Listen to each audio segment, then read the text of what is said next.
j'ai fait quelque chose que je n'avais jamais fait depuis tant d'années. Couper les réseaux sociaux, le temps de quelques heures, 30 pour être précise. Pourquoi ? En discutant avec une amie, on en vient à parler du temps que l'on passe sur ce téléphone et de cette culpabilité parfois ressentie, de ce vide que cela nous laisse d'avoir scrollé tout en se sentant pas du tout nourri par ces heures défilées à faire défiler des contenus les uns après les autres. Je suis sur les réseaux pour inspirer, motiver et parler de ce que je propose. Et il est vrai que j'y passe beaucoup de temps déjà dans ce cadre professionnel. Et j'en ai eu marre. De voir mon attention partir, d'être dérangée pendant une activité, à vouloir voir cette notification qui a sonné ou encore juste à me retrouver à scroller, alors que rien ne m'avait été notifié, mais simplement appelé par un automatisme qui me sort alors totalement du moment présent dans lequel j'étais pourtant. J'en ai eu marre. Je me suis donc lancé ce défi, déconnecter pendant 24 heures les réseaux sociaux.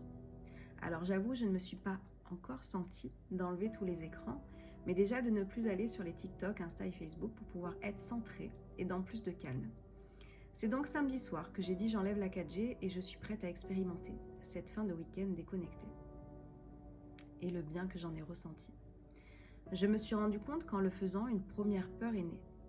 Et pourtant, c'était celle que je recherchais. Et c'est celle qui est apparue. La peur du vide, la peur du rien. Et pourtant, je n'ai jamais été autant présente de si nombreuses heures durant qu'il y a fort longtemps. J'ai apprécié de regarder ma série sans m'interrompre ou sans être interrompue par une notif de plus. J'ai apprécié de passer des heures de lecture en étant plongée dans cette histoire de fou. J'ai apprécié cuisiner en regardant mon répertoire de cuisine plutôt qu'une vidéo Instagram qui tourne en boucle pour revoir les bonnes étapes. J'ai apprécié passer du temps à jouer à mon piano en étant focus. Et d'autres choses, mais bref. Moi qui m'étais décidée de rallumer les réseaux le dimanche soir, je choisis finalement de ne le faire que le lendemain, tant j'en ai ressenti beaucoup de bien. Me voilà donc, lundi matin, et voir que le monde continue bel et bien de tourner, que je suis présente ou non, que je sois présente ou non.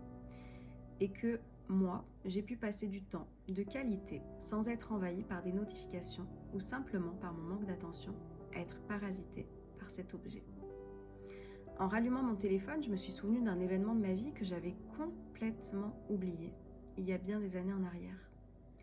Je me suis revue à l'époque à éteindre volontairement le téléphone, non pas pour déconnecter et me retrouver dans ce vide et dans ce silence, mais pour attirer l'attention, pour voir qui s'inquiéterait, pour faire réagir certaines personnes, pour espérer voir qui m'aimait dans les moments où on ne pouvait me contacter. Et là, je me suis dit, mais waouh, Océane, quel chemin ? Parce qu'aujourd'hui, je ne suis plus dans cette recherche d'être validée, d'être reconnue par les autres. Ce sont des mécanismes que je mettais en place quand je me sentais si malheureuse, qui m'étaient totalement sortis de l'esprit. Et je peux te dire que du coup, cette digital detox m'a amenée à 2 prises de conscience. La première, c'est que tout est fait pour nous laisser connecter et qu'il n'y a que toi qui peux te discipliner à le changer. Que le vide que tu as peur de ressentir est celui qui va pourtant te nourrir. Et enfin, finalement, voilà une 3e de prise de conscience, c'est que plus tu vas avoir ce travail d'amour de toi, plus tu vas faire ce travail d'amour sur toi, moins tu ressentiras ce besoin de voir qui pourrait bien s'inquiéter pour toi. L'autonomie émotionnelle est tellement importante. J'ai mis du temps à trouver ce chemin et je peux te dire que je suis heureuse d'avoir expérimenté, comme je te dis, 2 parties dans ma vie. Celle où j'ai subi un quotidien et où je cherchais à trouver du réconfort à l'extérieur de moi. Et celle où j'ai choisi ma vie et mon quotidien d'aujourd'hui, où je me suis trouvée en m'apportant amour, motivation, positivité, qui m'amène à être bien plus épanouie que ce que j'ai été par le passé. Et tu peux aussi le faire. Il suffit d'une décision.